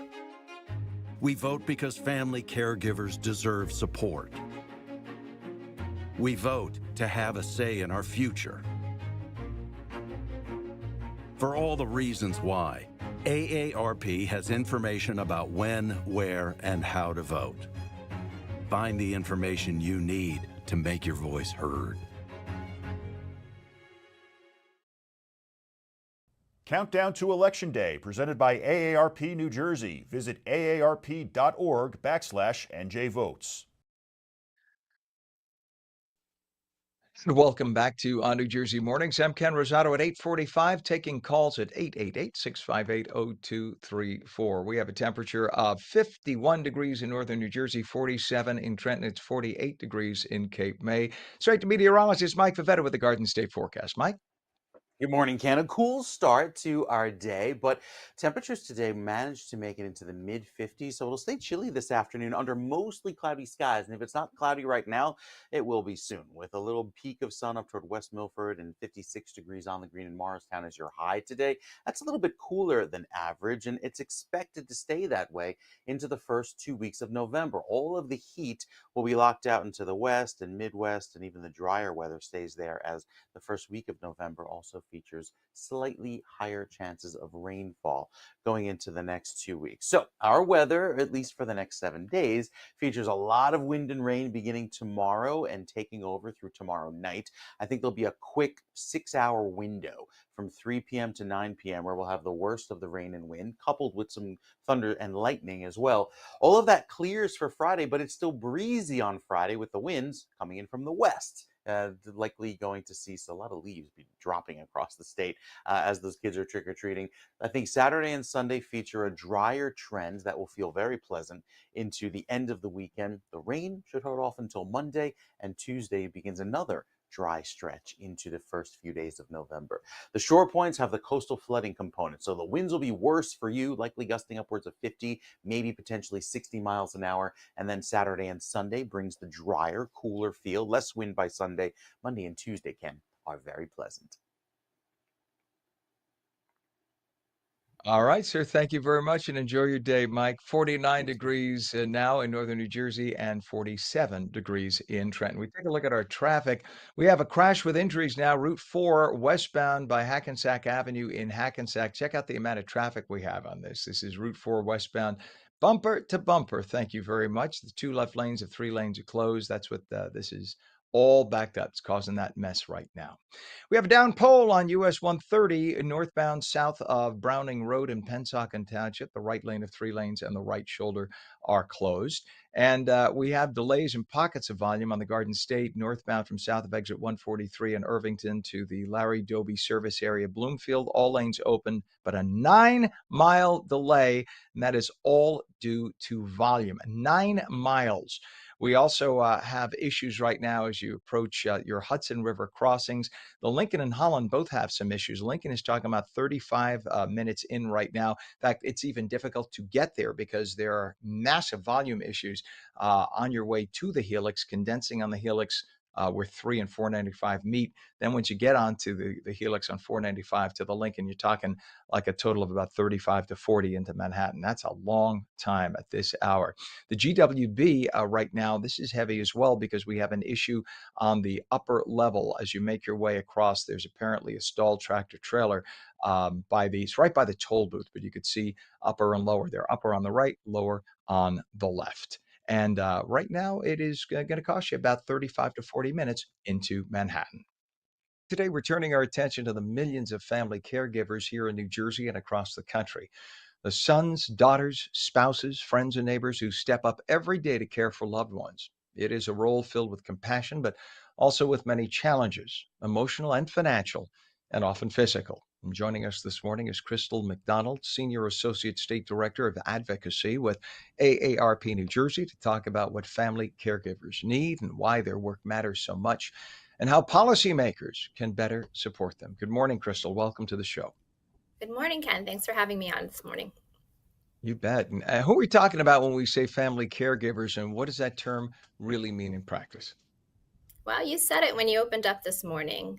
They are family, friends, neighbors. They're people who step up to care for a loved one when they need help. So if you think about the people that are in your life, most of us know someone who is helping to care for an aging parent or is preparing to, or they're caring for a child with a disability or chronic disease. And they're doing lots of things. They're helping with medication management, bathing, meals, transportation, medical appointments, all the way to more medical kinds of care like injections and wound care. And it's a labor of love, right? We do this because we care for our loved ones, but it takes more than love to care for a loved one. And we know that it's messy and complicated and it's time consuming and it's really expensive. We know on average that caregivers are spending about $7,200 out of their own pockets to care for a loved one, often going into more debt, using up their own personal savings. And then they're trying to figure out how to balance work because they're doing unpaid care that's often more than 20 hours a week, plus working full-time jobs because you still got to pay the bills in between all of that. And so, they are the backbone of our society. And actually, AARP has a new report we're releasing later today, 9 o'clock, actually, not too far away, U.S. Caregiving in the United States and across the states. So we'll have some more state-specific data that we'll be sharing and folks can take a look at. Yeah, I'm living through this myself right now, so that's why these segments from AARP, I'm a member of AARP for many years, and I pay very close attention to this. I have a 95, soon to be 95-year-old dad with dementia and an 87-year-old mom, and I'm watching her trying to take care of him. We try to bring in help, and then my brother and me. So I am with you 100%, and I know exactly what you're talking about here. Caregiving is very rewarding, but it's so demanding. It takes a lot of hours, and so Absolutely. it is so Yeah, they're important, lucky I to think, have for you. policy. Well, I'm lucky to have them. I mean, they Yes, gave that's me true. a wonderful life, so that's why it's a quid pro quo in terms of love. We love each other very much. Talk about how important it is, though, for policymakers to recognize the support and support rather the work that family caregivers do. Because a lot of people just think, oh, it's family, you're supposed to do that. But as you mentioned, it's all consuming. Right. And I said this before, it takes more than love to care for a loved one. And they're lucky to have you. We're lucky to have them. But who's really lucky is the state. And so, although caregivers have been around, as long as people have been around, they've already been shouldering the burden of what it means to care for someone. But there are two things that are changing that make it everybody's responsibility. One is that in the next 10 years, less than 10 years now, 9 years, we are going to have more people over the age of 65 than we do school-age children for the first time in our country's history. And what that means is that we are going to have more people who need caregiving than we do physical bodies, just like sheer volume of the number of people who will be in the caregiving age range. The second is that we have a shortage of long-term care workers. It's hard work even when it's paid. And unfortunately, it hasn't been kind of a career that's been developed well. And so we are facing this growing need for caregivers and the shortage. And we know right now that we have well over 1 million caregivers in the state of New Jersey, and their unpaid care, is valued at over $17 billion.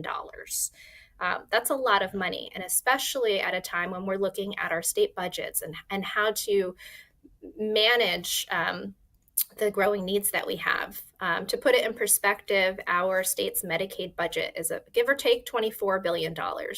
And that pays for a large portion of long-term care in New Jersey and across the country. And so we have to figure out how to provide the resources caregivers need so they can continue doing that job. We can't afford to lose any caregivers, and we need to figure out how to manage, the dollars so that we're investing in them in the future. If that's not enough, 1 in 5 voters are caregivers. That's a lot of people, and they overwhelmingly, across partisan lines, support candidates who work to encourage and provide better caregiving policies. Yeah, it's just a fact that anyone who has a parent and you still talk to your parents and love your parents, everyone has a parent. You're going to be in this circumstance, and then you have to look ahead for yourself. You have to always make Absolutely. sure you're planning ahead. So that's You know important that too. Talk about, the yeah, go ahead, mhm. please. I was just gonna say the number one personal call that I get from colleagues is, I saved for my retirement, but I didn't save for mom's. And how am I supposed to make this work? We want to do the caregiving work, right? But we do have to figure out, how do we go to work? How do we provide for childcare too? A lot of caregivers are sandwich generation caregivers. And so I really do. This is one thing that when we talk to policymakers and we talk to people on the street, when our members call, that everybody seems to have a personal story of how they're struggling with this. And it's universal. And I'm 58, so now I'm that age. So I talk to all my friends, any friends from low 50s to mid 60s. They're all going through this right now. And you just, when you're 20 and 30, you just don't even think about it. Not even part of your thought process. You get to Well, this you'd be age, and then surprised. You should it's take the a look at reality. our data later today because caregiving is hitting across all ages. And so we Good. feel it. I think hear about it often as our parents are aging, but we've got caregivers of children with disabilities, young people caring for young Mhm. parents, so That's I good. wish I could post I'm it glad. now, but take a look later. That's refreshing that it's younger people that it's in the mind. And I think, when we come from the old country in the old days, and it's also different families from different countries where you have the multi-generation in the house. I had that. And then you Hmm. have like I had friends who that wasn't the case. And I think when Right. you have the multi-generation, then taking care of the parent or the grandparent is more expected, right? But then when you have the Mhm. people who are 18, I was out of the house. I don't talk to my parents about it," that's sort of different. But it's essential. But we all know those people, right? We all know people on both sides. What does it take though? How important is it, Crystal, for lawmakers? Now we talked about the lawmakers across party lines. What can they do with policy and workplace protections, et cetera, to provide better access to resources? Well, the good news is that we have a law that's already made it through, or a bill rather, that's made it through the assembly that is right now in the Senate. And they have the opportunity to provide better job protections for family caregivers. So, one thing that's great about New Jersey is that we have a New Jersey Family Leave Insurance Program. And this program allows workers to apply who are caregiving for someone who has Right. a serious illness or condition, and right now, everyone pays into that program, but not everybody And I has don't mean job protection. Oh, I don't mean to cut you off, Crystal, because we're down to the sure. last 30 seconds and we have to Oh, wrap it. sorry. But thank you. Yeah, I could No, no, talk no, all it's not day. your fault. My But, fault. My fault. we But this is key, and we're at the end of the show. So I just want to make sure to tell everybody as we look ahead to the election season, it's important for caregivers and all New Jerseyans to make their voices heard. For more info on when, where, and how to vote, please visit aarp.org/NJ votes. Crystal McDonald, you are the Senior Associate State Director of Advocacy with AARP New Jersey. We're going to have you back on. Too important all a right, topic, great. and Thanks so we much, Ken. appreciate you. And everything you said was amazing. Thanks for being on today.